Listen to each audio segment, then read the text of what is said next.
Colosenses capítulo 2, y vamos a continuar con nuestras predicaciones sobre el libro de Colosenses. Colosenses capítulo 2. Cuando lo tengan, por favor, inclinemos nuestros rostros y pidamos la bendición del Señor.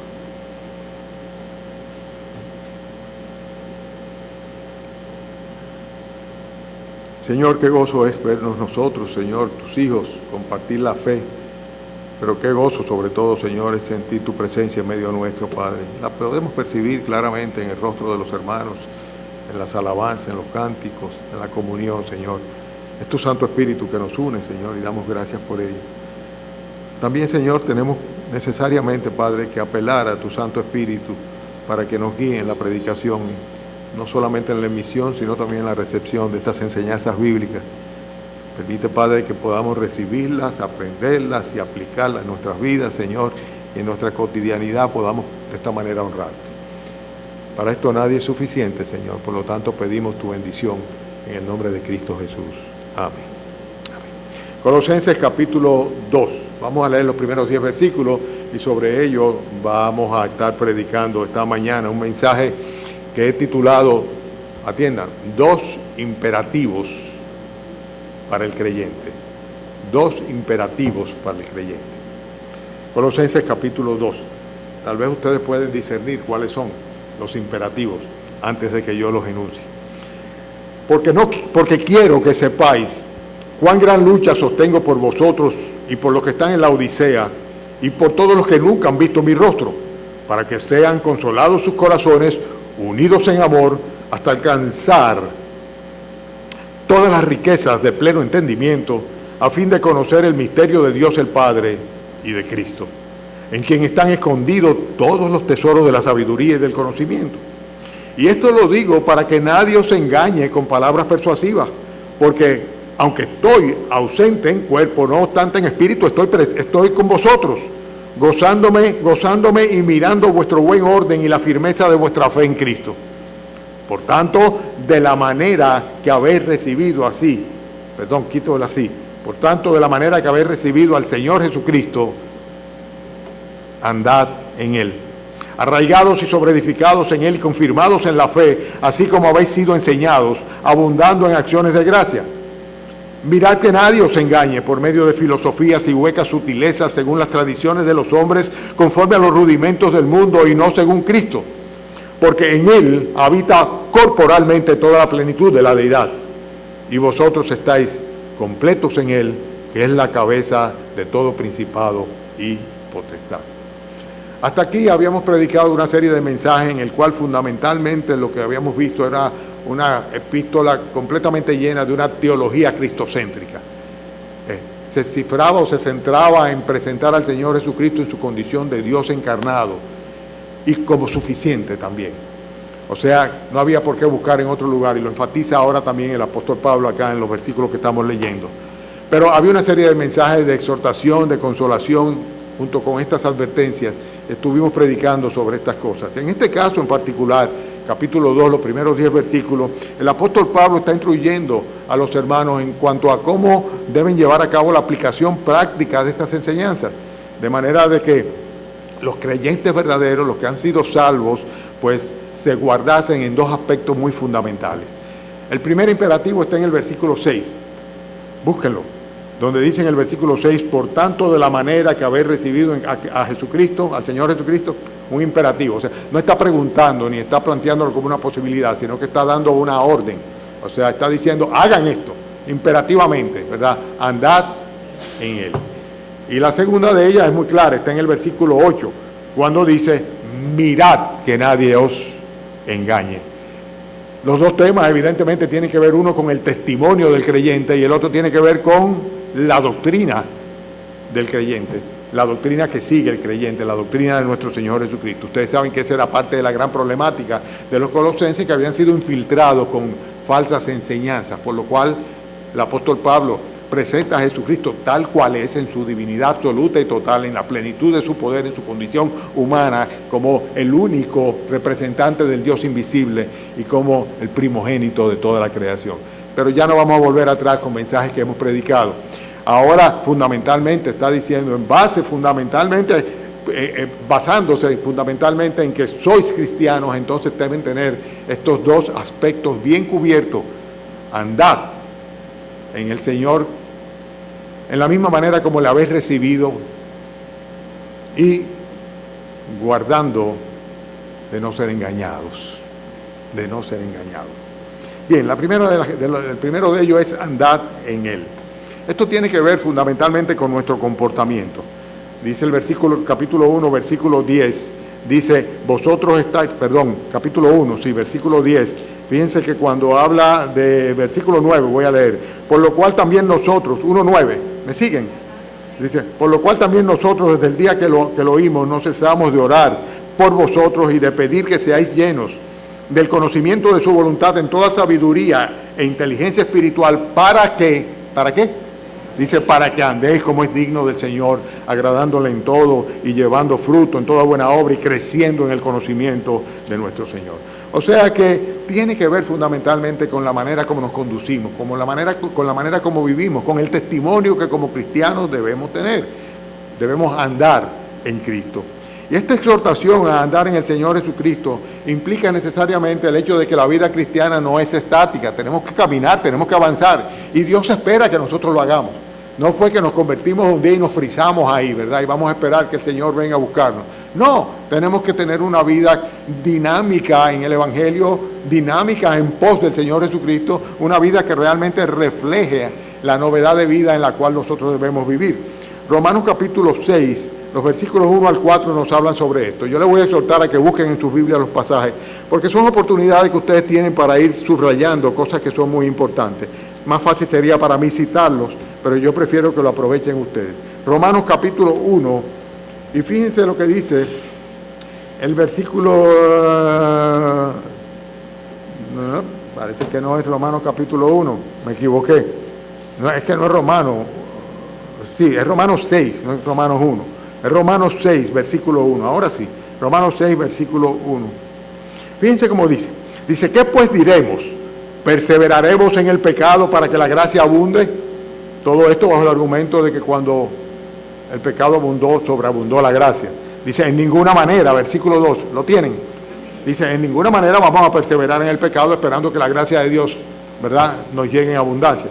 Dice, en ninguna manera, porque los que hemos, ¿qué dice?, muerto al pecado. Esa es la condición de un creyente. ¿Cómo viviremos aún en él? ¿O no sabéis que todos los que hemos sido bautizados en Cristo Jesús hemos sido bautizados en su muerte? Porque somos sepultados juntamente con él para muerte por el bautismo, a fin de que como Cristo resucitó de los muertos por la gloria de Dios del Padre, así también nosotros nos mantengamos en la vieja vida. No dice así, dice, así como Cristo resucitó de los muertos, dice, nosotros también, dice, andemos en nueva vida. Andar en Él tiene que ver con la vida del creyente a partir del momento en que se identificó con Cristo en su muerte y su resurrección. O sea, en otras palabras, la diferencia que hay entre antes de convertirnos a Cristo y luego de ser de Cristo, haber nacido de nuevo, lo que evidenciamos claramente cuando recibimos las aguas del bautismo. Nos identificamos con el Cristo que murió y que resucitó. Hermanos, es una exhortación a andar en Él que se reitera una vez y otra vez por parte del apóstol Pablo a las diferentes iglesias. Vayan conmigo ahora a Efesios capítulo 5. Efesios es ahora. Efesios capítulo 5. Ustedes se van a dar cuenta cómo es reiterativa esta exhortación de andar en Cristo, andar en Él, como consecuencia del hecho de que somos creyentes. ¿Lo tienen? Dice el capítulo 5 de Efesios, voy a leer los primeros 8 versículos. Sed pues imitadores de Dios como hijos amados. Dice, y andad en amor, como también Cristo nos amó y se entregó a sí mismo por nosotros, ofrenda y sacrificio a Dios en olor fragante. Pero fornicación y toda inmundicia o avaricia ni aun se nombre entre vosotros como conviene a santos, ni palabras deshonestas, ni necedades, ni tuanerías, que no convienen antes, sino antes bien acciones de gracia. Porque sabéis esto, que ningún fornicario, inmundo o avaro que es idólatra tiene herencia en el reino de Cristo y de Dios. Nadie os engañe con palabras vanas, porque por estas cosas viene la ira de Dios sobre los hijos de desobediencia. No seáis pues partícipes con ellos, porque en otro tiempo erais tinieblas, mas ahora sois luz en el Señor. Andad como hijos de luz. Andad como hijos de luz. El Señor espera que nosotros andemos como hijos de luz, que nosotros seamos luminares en este mundo, que nosotros podamos reflejar la antítesis de lo que éramos antes de ser convertidos y de lo que son el andar de los pecadores, de aquellos que están en el mundo, que no han sido redimidos, rescatados, iluminados por la gracia de nuestro Señor. La exhortación de andar en Él es una invitación de parte del Señor, una exhortación a imitar al Señor Jesucristo en todo. Primera de Juan, capítulo 2, versículo 4. Vayan conmigo también allá. Primera de Juan, capítulo 2, versículo 4. El que dice, yo le conozco, que dice que es cristiano, dice, yo le conocí, ¿verdad? El que dice, yo le conozco, y no guarda sus mandamientos, o sea, no va de acuerdo a lo que la palabra de Dios le indica, el tal es mentiroso, y la verdad no está en él. Pero el que guarda su palabra, en este verdaderamente el amor de Dios se ha perfeccionado. Por eso sabemos, decía el apóstol, que estamos en Él. Versículo 6. El que dice que permanece en Él debe andar como Él anduvo. ¿Cómo anduvo el Señor Jesucristo sobre la tierra? En borracheras, orgías, disoluciones y cosas semejantes a estas. ¿Cómo anduvo? En plena santidad. En santidad. Sujeto a la voluntad del Padre, iluminando a todo el mundo, siendo un paradigma, un ejemplo de la vida que debe llevar cada uno de los que dicen que han nacido juntamente con Cristo. El primer imperativo para un creyente tiene que ver con el comportamiento, cómo se conduce en la vida. Es que debe haber un antes y un después necesariamente. Tiene que haber un antes y un después. Hay personas que tú te cuestionas, ¿serán creyentes? Porque nunca se vio una transformación en las vidas de ellos. Nunca se vio una verdadera conversión. Nadie es quien para juzgar si una persona ha nacido de nuevo o no. Pero el mismo Señor dice, por sus frutos los conoceréis. Debe haber una transformación, debe haber un cambio absolutamente. Y el cambio significa simplemente una nueva vida, un nuevo proceder, una nueva manera de vivir en santidad, en pos del Señor, de acuerdo a lo que su palabra dice. El que dice que permanece en Él debe andar como Él anduvo en santidad. El primer imperativo, sin lugar a dudas, es ese: andad en Él, andad en nuestro Señor Jesucristo. De nuevo siempre nos referimos a Colosenses capítulo 2, el texto donde estamos. El primer imperativo es andar en Él. Pero el texto nos enseña todavía muchísimo más, volviendo a Colosenses. En el versículo 7 nos enseña cuál es la manera como nosotros debemos andar en Cristo. Por si alguno se queda en la teoría y no aterriza, vamos a buscarlo allá. Colosenses capítulo 2, versículo 7, ¿verdad? Dice, versículo 6, leo. Por tanto, de la manera que habéis recibido al Señor Jesucristo, versículo 6, dice, andad en Él, arraigados y sobreedificados en Él, confirmados en la fe, así como habéis sido enseñados, abundando en acciones de gracia. ¿Cómo debemos nosotros andar en Cristo? De la misma manera como lo recibimos. ¿Cómo tú recibiste a Jesucristo? Por la fe. Por la fe. Solamente. No fue por obras. No te lo ganaste. No te lo merecías. Simplemente creíste, confiaste. Por fe. Por fe. ¿Cómo debemos andar nosotros? De la manera como recibimos a Cristo. ¿Cómo debemos andar? Debemos vivir una vida de fe, que es lo que hace la gran diferencia entre la vida de los incrédulos, los que no tienen fe. Una vida de fe, sin lugar a dudas, como cuando nos convertimos. Por la fe y mediante un arrepentimiento nosotros nos convertimos, recibimos el perdón de nuestros pecados, la salvación de nuestras almas y aceptamos el señorío de nuestro Señor Jesucristo en nuestras vidas. Dijimos, sí, sé mi Señor y mi Salvador. El señorío, o sea, el gobierno de Jesucristo sobre nuestras vidas, lo aceptamos el día que nos convertimos a Cristo. Y todo eso lo hicimos en un acto de fe. Confiamos en aquel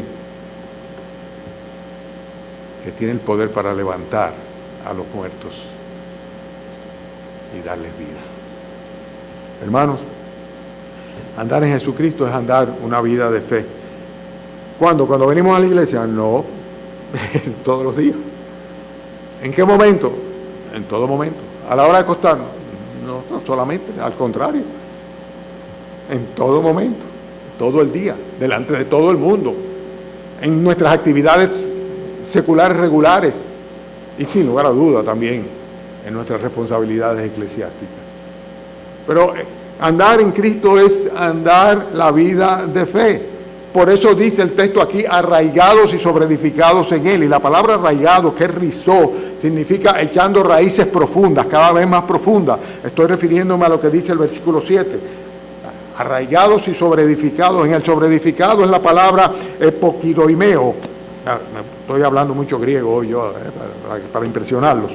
Dice, eso se refiere a no contentarnos con lo que simplemente somos, sino que debemos sobreedificar sobre el fundamento que es nuestro Señor Jesucristo.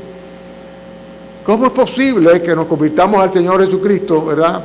Y comencemos dando los primeros pasos y nos quedemos la vida entera esperando a Cristo en los rudimentos de la doctrina y en los primeros pasos, sin madurar, sin sobreedificar? Ya habíamos predicado sobre eso, los recursos, las virtudes que el Señor nos concede, la gracia que tenemos nosotros para poder sobreedificar sobre el fundamento de nuestra fe. Y eso es lo que dice acá, nosotros debemos andar en el Señor Jesucristo, arraigados en Él, o sea, bien cimentados, bien pegados, bien enraizados, que no venga cualquier viento de doctrina y nos lleve con todo, sino además de esto, poniendo ladrillo sobre ladrillo, piedra sobre piedra en nuestras vidas. Añadid a vuestra fe virtud, a la virtud dominio propio, al dominio propio paciencia, a la paciencia afecto fraternal, al afecto fraternal amor, etcétera. Tenemos que añadir, seguir añadiendo. Esa debe ser la vida del creyente. Así es como debemos andar. No es que yo llegué, no llegamos, nunca llegamos, nadie llega hasta que estemos en la presencia del Señor. Entonces ya diremos, llegamos. Pero ahora tenemos que esforzarnos y ser diligentes en andar en la misma manera que por fe recibimos a Cristo en una vida regular, diaria, cotidiana. Pero dice algo más en el versículo 7, cuando dice arraigados y sobreedificados en Él, dice también confirmados en la fe, así como habéis sido enseñados. ¿Y qué dice luego al final? Abundando en acciones de gracia. La gratitud no es una cualidad del ser humano, el egoísmo sí. En nuestra naturaleza somos egoístas. Los bebés que ustedes ven caminando por ahí saben decir mío y pelear por lo suyo, ¿verdad? Pero manifestar gratitud no le podemos demandar porque no está en nuestra naturaleza. Sin embargo, si hay algo que Dios espera, ¿verdad? Y lo reitera, y hay tantos ejemplos, no voy a referirme a ellos en la Biblia, ¿verdad? ¿Y dónde están los otros 9? O sea, ¿qué pasó? ¿Qué pasó con la gratitud que el Señor está esperando que nosotros tengamos por su misericordia para con nosotros? Siendo indignos pecadores, sucios, abominables, nos miró con ojos de misericordia, nos llamó, nos salvó, nos limpió de nuestros pecados. Lo menos que nosotros podemos es andar agradecidos en Él. Andar en Él. ¿Cómo? Arraigados y sobreedificados en Él, confirmados y abundando en acciones de gracia. Hermanos, hay que ser agradecidos. No es cuestionarnos qué nos conviene o qué podemos o qué no ponemos, sino que qué Dios quiere. Ya no se trata de que esté en juego agradar a Dios para que nos salve. No, ya nos salvó por su misericordia simplemente. Es agradecerle. Eso es lo que nos congrega esta noche acá. No es comer un pedacito de pan y tomar un chirirín de jugo de uva, no. Es agradecerle de corazón al Señor como Él lo estableció por su sacrificio redentor. Entonces, hay dos imperativos para el creyente. El primero tiene que ver con la manera como debemos conducirnos. Andad en Él. Andad en Él. ¿Cómo? De la manera que habéis recibido a Cristo. Como al principito, movidos por la fe. Andad en Cristo. Y el segundo, versículo 8. Mirad que nadie os engañe por medio de filosofías y huecas sutilezas, según las tradiciones de los hombres, conforme a los rudimentos del mundo y no según Cristo. Mirad que nadie os engañe. En otras palabras, tengan mucho cuidado de la doctrina de nuestro Señor Jesucristo. Debemos andar, como decía antes, con ojo pelado. Y en esta época, en la manera que los años van pasando, más y más y más aún. Porque no en vano la Escritura nos advertía sobre falsos cristos, falsos profetas, sobre engañadores, sobre lobos rapaces. Y como decíamos, creo que era con Lucho que hablábamos, no pensábamos que íbamos a ver las cosas que estamos viendo, a pesar de que hace 40 años las leíamos en la Escritura. Pero ya están aquí, ya están pasando. Debemos observar con mucha atención todo lo que está sucediendo alrededor nuestro. La palabra, mirad que nadie os engañe, engañar es la palabra sulalogeo. No es buena mi pronunciación. Pero sí la menciono para que ustedes sepan cuál es su raíz y qué es lo que significa realmente. Tiene que ver con el hecho de ser llevado como una presa para ser devorado. Eso es lo que es, a lo que se refiere. Se utiliza como cuando se lleva a un prisionero de guerra. Mirad que nadie os engañe. Engañar es como aprisionar, ¿verdad? Como convertirlo en una presa que va a ser devorada. Esa es la idea que está clara y debemos tener mucho cuidado para que no nos pase eso. El Señor dice, miren bien, ojo pelado, para que no se dejen engañar.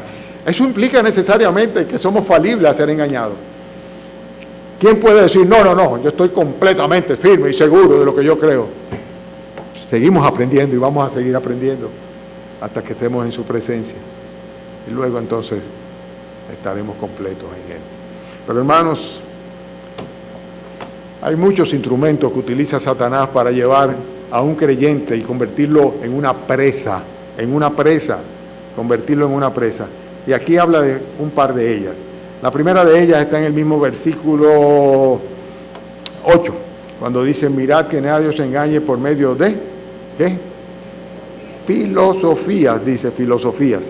Voy a leerle lo que dice el comentario bíblico Mundo Hispano en cuanto a este término filosofía. Dice, no se trata de lo que hoy entendemos por filosofía, que es el estudio de los principios que rigen la vida o en el sentido griego clásico, la revelación cognoscitiva del mundo.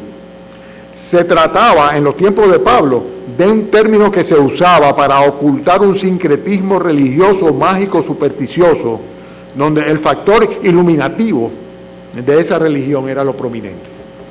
En otras palabras, se necesitaba una sabiduría, una iluminación sobrenatural para poder de esta manera comprender este sincretismo mágico religioso. Todas estas cosas que estaban amalgamando poco a poco la doctrina de nuestro Señor Jesucristo.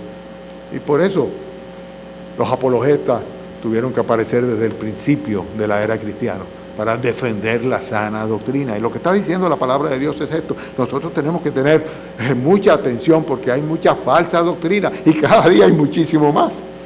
Y no solamente le llama filosofías, ¿verdad?, pensamientos ilustres, sino que también le llama huecas sutilezas. Y la idea de huecas sutilezas es simplemente que son palabras que aunque aparenten ser profundas, sin embargo son cosas que no tienen ningún sentido y que no sirven absolutamente para nada. Aparentemente, oye, qué interesante, qué profundo. Bueno, ustedes están todo el tiempo recibiendo cosas de esas de WhatsApp, ¿verdad? Donde tú dices, oye, qué interesante, qué profundo el pensamiento. Y se ven la gente filosofando, ¿verdad?, sobre un tema y otro tema y otro tema, y cualquiera diría, cónchale, pero qué interesante. Es verdad, puede ser que puedan atinar en algo, pero cuidado, porque muchas de esas aseveraciones son completamente antagónicas, contrarias, diferenciadas, opuestas a lo que la Biblia dice, y tienen que ver con el desarrollo humano y con la felicidad humana y con la interacción humana, etcétera, etcétera, pero son antibíblicas, completamente antibíblicas. Hay que tener mucho cuidado porque son cosas muy sutiles, muy bonitas, me dice huecas sutilezas que aparentan ser profundas, pero realmente no sirven absolutamente para nada, sobre todo al creyente. Nosotros estamos completos en Cristo, en la palabra de Dios tenemos todo lo que necesitamos saber.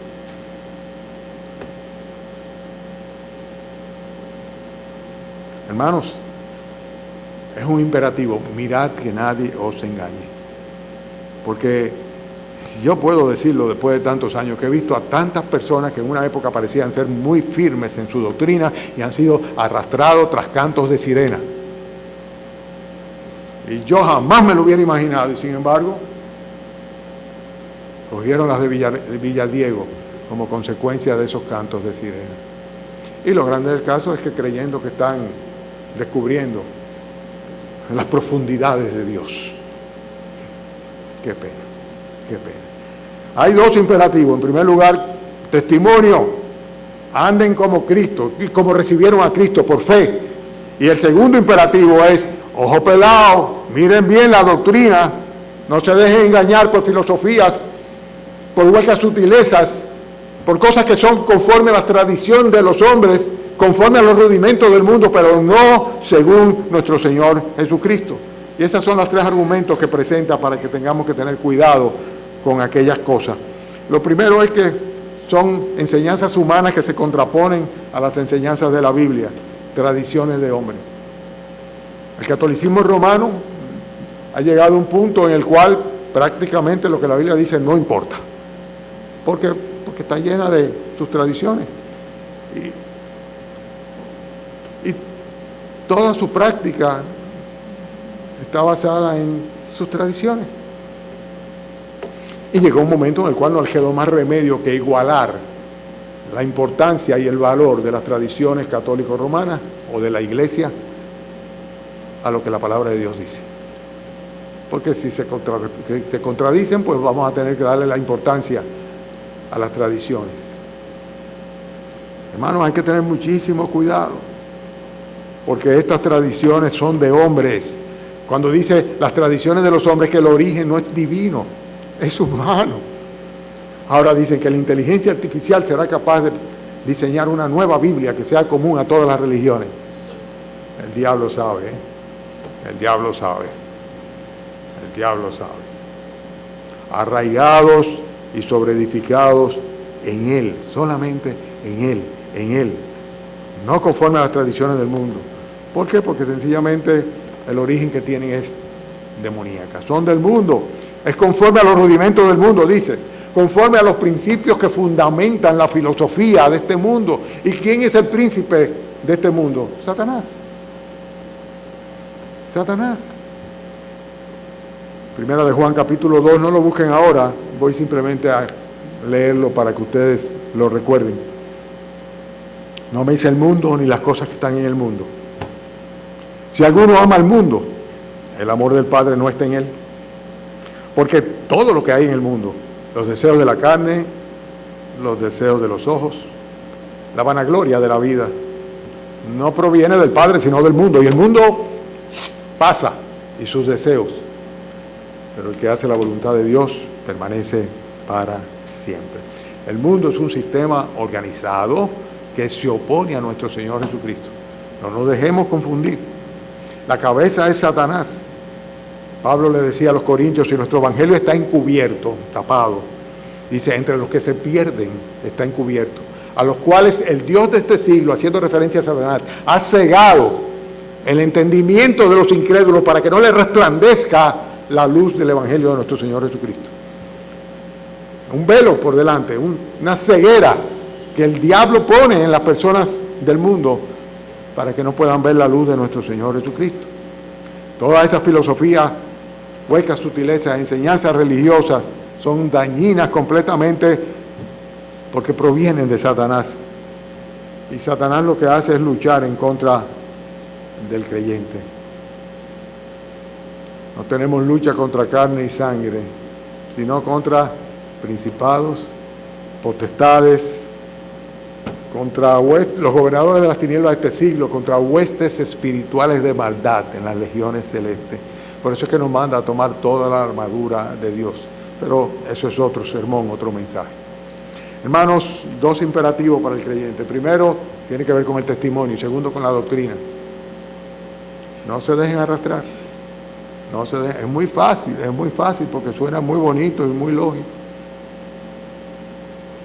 Hoy día, las ideologías del mundo tienden a alienar y a condicionar absolutamente los pensamientos y el estilo de vida de los creyentes. Menciono algunas. El materialismo. La fe en la ciencia. Sabíamos que la ciencia iba a desarrollarse.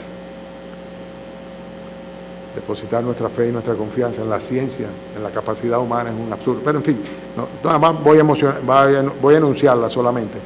El culto al cuerpo. Todas esas son cosas, no, tienes que cuidarte a ti mismo. Tu responsabilidad es que tú estés bien y que tú seas feliz. Ámate a ti mismo. Esa es tu prioridad. Porque si tú no te puedes amar a ti mismo, ¿cómo vas a poder amar a los demás? Bueno, muy bonito, muy lógico. No es bíblico. No es bíblico, es todo lo contrario. La idea del sacrificio a favor del otro es lo que está en la Biblia. Pero no voy a ir desarrollando cada idea. Los mismos patrones de belleza que tenemos hoy mismo. Una fiebre de consumismo, de tener, de poseer. Eso le llama a la Biblia el amor al dinero, idolatría. Sin embargo, es lo que guía y rige en el mundo. El afán por ser reconocidos, la búsqueda de reconocimiento, el hedonismo. Dios quiere que tú seas feliz.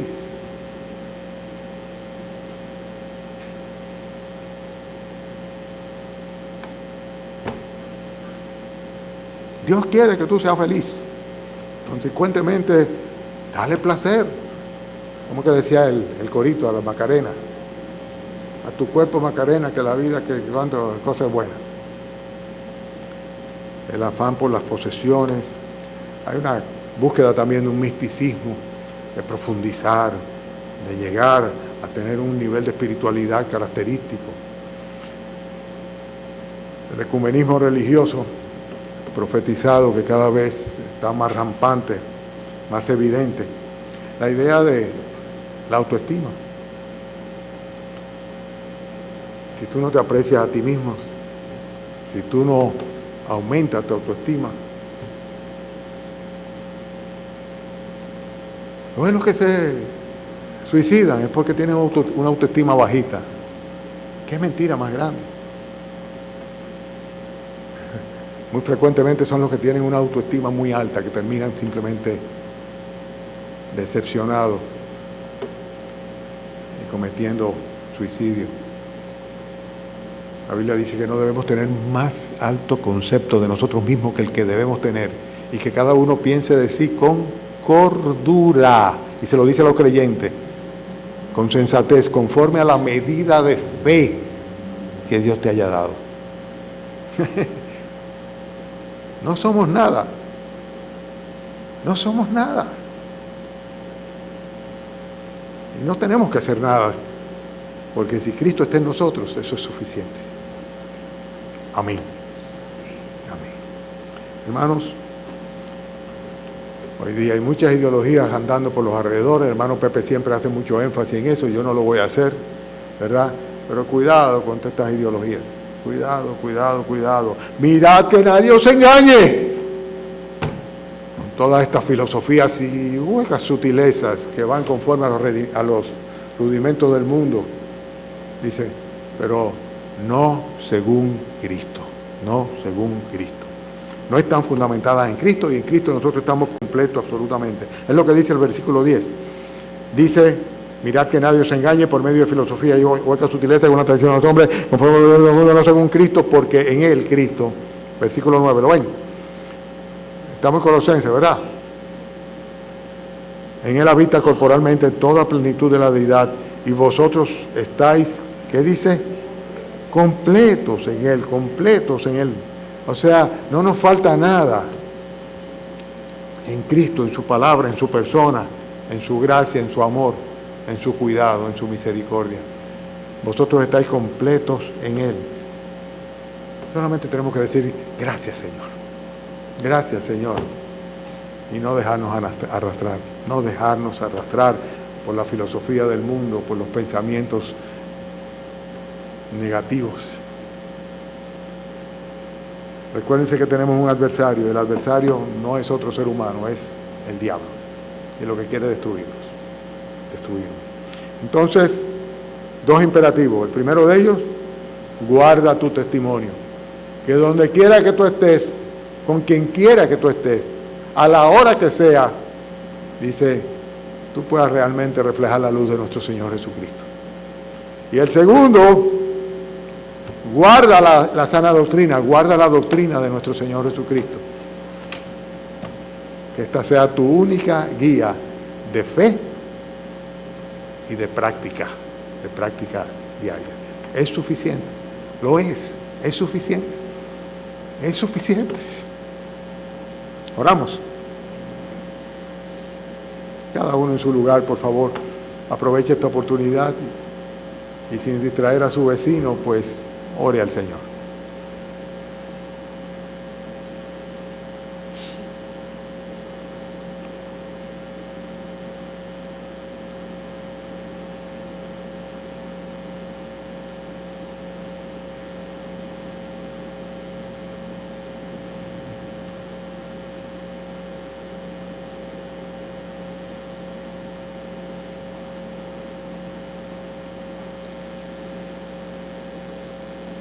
Señor Jesús, tú dijiste, Padre, en Getsemaní, que el espíritu a la verdad estaba dispuesto, pero la carne es débil. Y sabemos, Señor, que nuestra carne es débil. Permite que nuestro espíritu, Señor, esté dispuesto. Rogamos, Señor, que tú nos ayudes, Señor, a tener discernimiento espiritual. Que podamos verte en toda tu majestad, Señor, como soberano, al cual no se le escapa absolutamente nada y el cual es suficiente en nuestra vida para que podamos tener una vida de plenitud, iluminada, bendecida y convertirnos nosotros, Señor, en instrumentos de bendición para los demás, Señor. Ayúdanos, Señor, a tener un testimonio limpio, Señor, delante de ti y también delante de los hombres. Que podamos siempre, Señor, ser identificados como hijos tuyos, como aquellos que antes éramos de una manera, pero ahora de otra. Que antes creíamos una cosa, pero ahora estamos completamente convencidos de otra. Ayúdanos a ser fieles, Señor. Te rogamos que nos lleves con tu bendición a nuestros hogares, que esta tardecita, esta nochecita, Señor, podamos volver de nuevo a tu casa con tu bendición también para que podamos celebrar con el pan y con el vino, Señor, la muerte redentora de tu Hijo, nuestro Señor Jesucristo, en cuyo nombre, Señor, te pedimos esta bendición. Amén.